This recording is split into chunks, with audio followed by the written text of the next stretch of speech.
Abrimos, señoras y señores, la tertulia en este viernes que es 17 de julio de 2020. Los saludos van por orden alfabético para Alejandro Aval. Buen día. Buen día, Emiliano, Juan, Gonzalo, Óscar y la audiencia. Está también Juan Grompone. Buen día. Buen día para todos. Gonzalo Pérez del Castillo, ¿qué tal? Muy buenos días para todos, con tertulios y audiencia. Y por último el saludo para Óscar Sarlo, que varias veces ha estado ya en estas tertulias de viernes y hoy vuelve. Óscar, buen día. Buen día a todos, un gusto estar con ustedes. Quizás tu presencia sea particularmente conveniente teniendo en cuenta, por ejemplo, el primer tema que vamos a charlar ahora. La Constitución de 1830, la primera de nuestro país, cumple mañana sábado 190 años. A partir de la jura de aquella Carta Magna, la provincia oriental se organizó como Estado soberano e independiente. La Constitución establecía un régimen unitario y el país estaba dividido en 9 departamentos. Había una religión oficial, la católica y romana, pero se permitía la libertad de cultos. Con respecto a la ciudadanía, se estipulaba que eran ciudadanos naturales los hombres libres nacidos en el país y ciudadanos legales los extranjeros a los que se otorgaba ciudadanía por ley. Los únicos que tenían derecho a votar eran los propietarios de terrenos o viviendas que supiesen leer o escribir. Pero esto es un resumen muy apretado. Me gustaría que justamente ustedes nos contaran cómo ubican aquella primera Constitución en su contexto histórico. ¿A quién le damos primero la palabra? ¿A los abogados o a los no abogados? A los abogados. A los abogados. Porque después Juan y Gonzalo creo que los van a pelear un poco. ¿Empezás tú, Alejandro?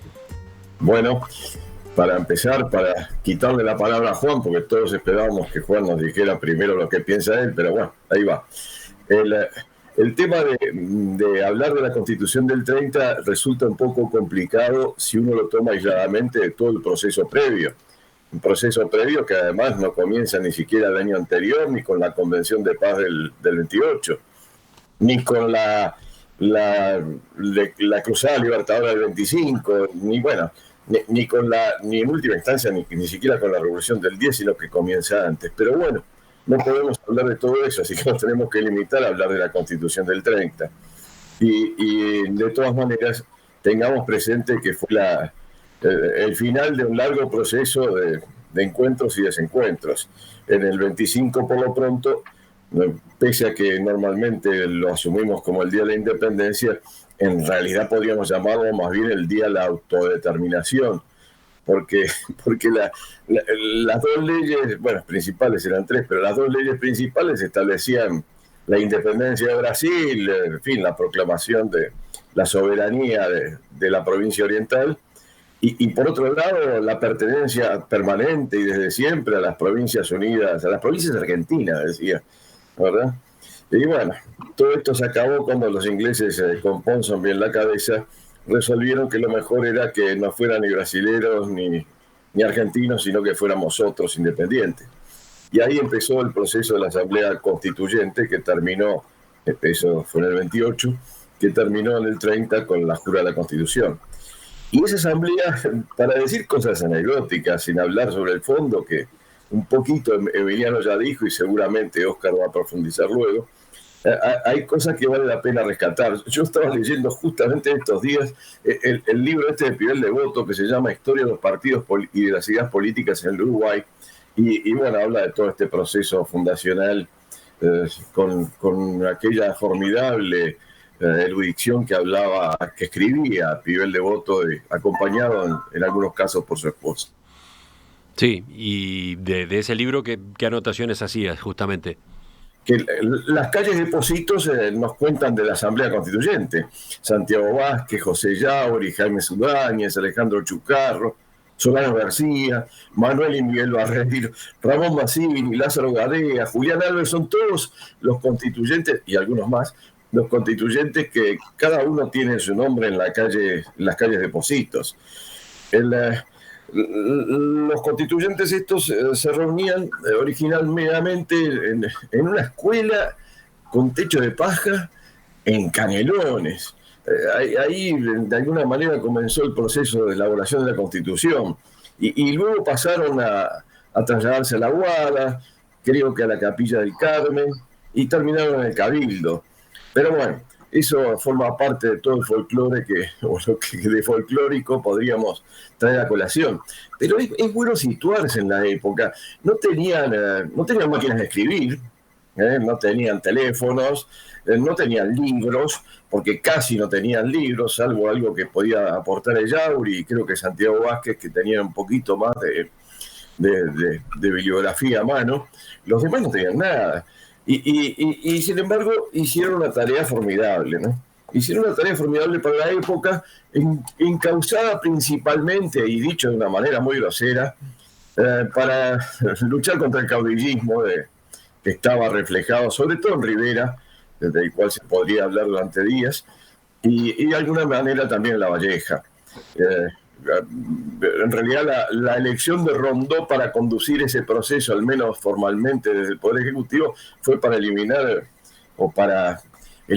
la prevalecencia de Rivera sobre La Valleja o eventualmente la inversa. Pero lo cierto es que la Constitución apuntaba a eso. ¿Y en qué se basaron los constituyentes? Sí, bueno, se basaron en una cantidad de textos de la época, pero en última instancia, porque a través de los textos esos se basaban en la Declaración de los Derechos del Hombre del 89, de Francia, en la Constitución de los Estados Unidos previa a eso, la del 87, y bueno, las constituciones francesas del 91, del 93, del 95, en algunas constituciones americanas, y bueno, americanas de Sudamérica me refiero, y en algunas disposiciones de la Constitución americana, del 87 que recién mencioné. Pero no se limitaron a tomar textualmente lo que decían esas constituciones, sino que también aportaron unas cuantas cosas a un texto que, bueno, a lo largo de un siglo prácticamente o casi un siglo rigió sin modificaciones, y que fue respetado, bueno, casi como un ideal en algunas épocas, porque en la práctica se lo violentaba. Bueno, por ahora lo dejo la palabra a algún otro, porque la verdad es que uno podría hablar durante horas de esto. Sí, ya me doy cuenta, fue un puntapié inicial largo, no, sustancioso, pero marcó de algún modo la cancha para la charla que vamos a tener ahora. Otro abogado entonces, mientras Juan sigue afilando sus colmillos. Óscar, te escuchamos. No sé. Bien, bueno, estoy de acuerdo con casi todo lo que ha dicho Alejandro y sobre todo con el hecho de que se podría hablar muchísimo, porque es un momento muy, muy especial, así que muy significativo. Así que yo voy a señalar cosas que me parece que habría que agregar para tener una idea más completa del tema. En primer lugar, voy a tomar esto último que dijo Alejandro. La Constitución, en realidad, si entendemos por Constitución un conjunto de reglas que sirven para motivar, para ordenar, para guiar el comportamiento de las fuerzas políticas de una sociedad y de los ciudadanos. Y además sirve para, bueno, fundar la crítica hacia quienes se aparten de los pactos iniciales, ¿no? del acuerdo básico de una comunidad política. En ese sentido, la Constitución no fue relevante, porque la verdad es que cumplió parte de sus funciones. La primera parte era satisfacer el contexto internacional, porque la condición para la independencia del Uruguay como Estado era que aprobara una Constitución. Pero recordemos que esa Constitución fue supervisada por las potencias del pacto en la Convención Preliminar de Paz. Así que no fue un acto de soberanía como normalmente son las constituciones. En Uruguay, al igual que muy pocos países en el mundo, tenemos una matriz constitucional que es compleja. Es un acto complejo porque se formó de la voluntad de un grupo revolucionario que quería ser autónomo,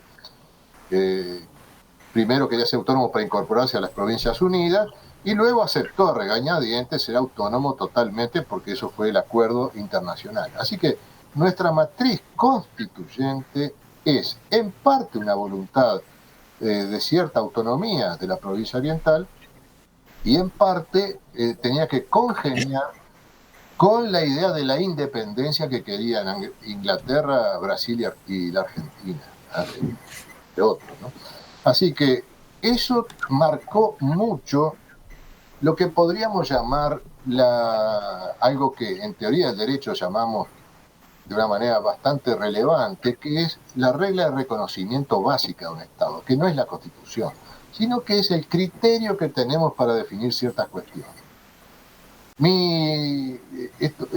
Esto para marcar una cosa, ¿no? Es decir, el Uruguay se constituye sí por un acto de autonomía relativa, un acto de independencia impuesto, y esto da una regla básica para el comportamiento futuro que explica un juego que no siempre lo tenemos presente, pero que está presente. Y es que el Uruguay no puede, digamos, romper claramente con sus vecinos.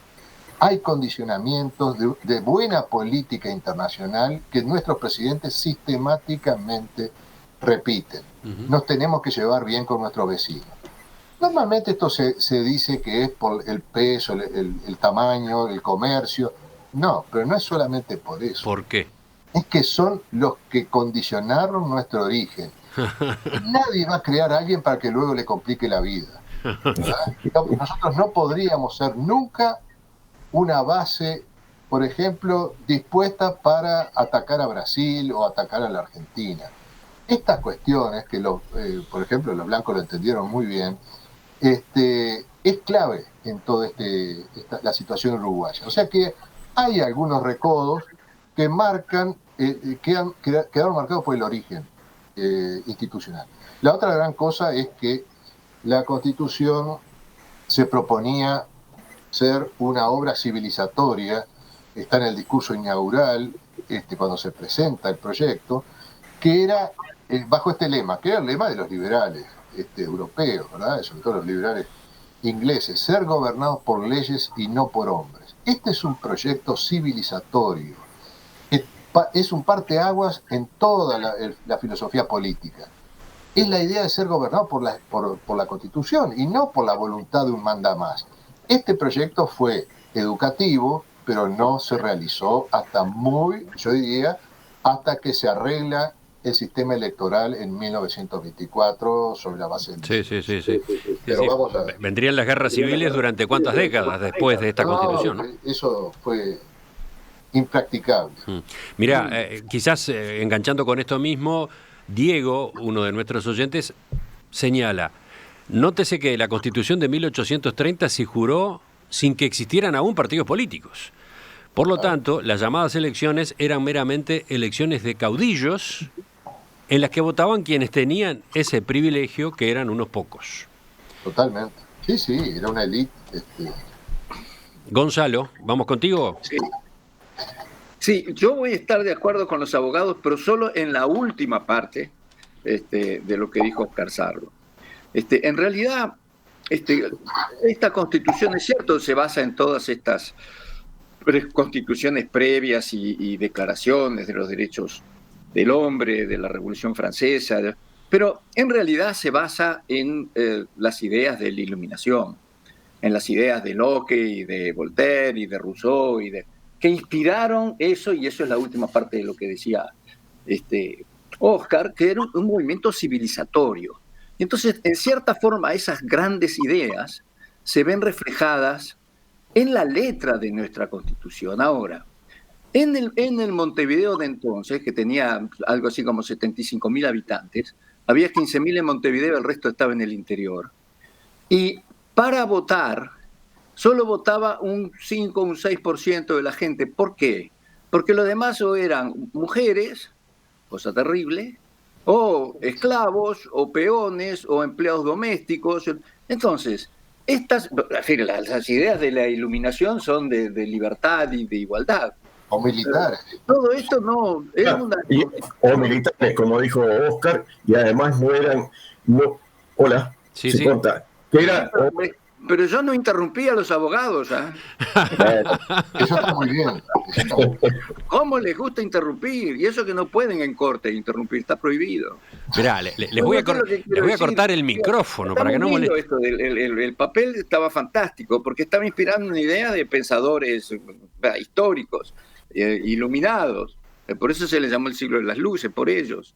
Pero en realidad, en la práctica, la cosa, como después de la jura en la Constitución, tuvimos casi un siglo de güeyes y de guerras y de decir, la pobre gente esta que no podía votar tenía derecho a ser degollada como ciudadano uruguayo, pero no a votar. Es decir, pasó mucho tiempo antes de que nosotros pudiéramos ver que estos grandes principios se transformaran en la realidad y en los principios que gobiernan la vida de los orientales. Ujú. Y Bueno, ahora le paso la pelota a Juan para que dé la estocada final. ¿están coordinados entre ustedes? No, para nada. Juan. Bueno, Uruguay tuvo constitución antes que los vecinos. Es decir, la constitución argentina desde 1860, la de Brasil desde 1891 y la de Paraguay de 1844. Eso es un detalle que la historia blanca, que hemos escuchado hasta ese momento, olvida. Es decir, qué casualidad que justo este país inventado por Inglaterra tuvo constitución antes que sus vecinos del maravilloso Mercosur en el cual vivimos. Entonces, una de las preguntas que quiero concentrarme es ¿por qué diablos existe la banda oriental como país? Y por supuesto, como me lo pide la tribuna, voy a dar las razones económicas de esto. Como te lo pide la tribuna. La tribuna esta a la cual estoy participando. Me lo pidieron sistemáticamente en la pretribuna, en la pretertulia, que, bueno, la opinión económica, bueno, ahí viene. Entonces, no es la historia blanca, no es la historia colorada, sería la historia roja, digamos así. Bueno, la proclama de la independencia de la provincia oriental rompía con las Provincias Unidas, rompía con el Brasil, rompía con la Argentina y rompía con el federalismo artiguista. Es decir, eran unas roturas muy grandes con la historia. ¿Por qué esos? Bueno, porque había una conciencia, yo entiendo que existe la conciencia en el país en ese momento, en que estamos en un país distinto que el Brasil, que el sur del Brasil y que el Paraguay y la Argentina. Y la diferencia son los saladeros, la existencia de los saladeros en el Uruguay. Es decir, en el periodo artiguista y en el momento de la independencia había más de 20 saladeros en nuestro país. Y esto dice, bueno, ¿qué pretexto? Inventó una cosa. No, el saladero fue la base económica de toda la economía del siglo XIX del Uruguay. El Uruguay era el país de los saladeros. De modo que no estamos hablando de una cosa cualquiera, estamos hablando de la razón de ser de la independencia de la provincia oriental. Y esa historia comenzó bastante antes. Comenzó hacia 1780 con el saladero Medina. El saladero Medina fue el primer saladero del planeta. Es decir, si bien la salazón de carnes era una cuestión conocida, la salazón de carnes era un recurso para conservar la carne. Es decir, en la época que no había heladeras, la manera de conservar la carne de un animal que se faenaba era, por ejemplo, salarla. De modo que eso es una cuestión que está conocida desde la antigüedad de los tiempos, es decir, lo conocían los romanos, viene de muy atrás. ¿Qué fue lo que hizo el señor Medina? El señor Medina lo que descubrió es que en la banda oriental, que era una especie de mar de ganado, la única manera de aprovechar esa carne que se faenaba y que se desperdiciaba abiertamente era salándola y buscándole una salida. Y entonces el saladero Medina lo que inventó fue la exportación de carne a regiones en las cuales no había, o los suministros de carne eran pobres, o, por ejemplo, para los barcos. Es decir, así como se empleaba el pescado salado, que era el bacalao, como alimento para los barcos, el saladero podía producir alimentos para los barcos. Esta situación del saladero Medina fue absolutamente mínima durante esos 20 años finales del siglo XVIII. Pero en 1804 ocurrió un evento absolutamente insólito y revolucionario en América, que fue la independencia de Haití. La independencia de Haití cambió una cantidad de cosas y en particular es uno de los hechos más importantes de la historia uruguaya. La independencia de Haití destruyó al principal productor de café y de azúcar del mundo.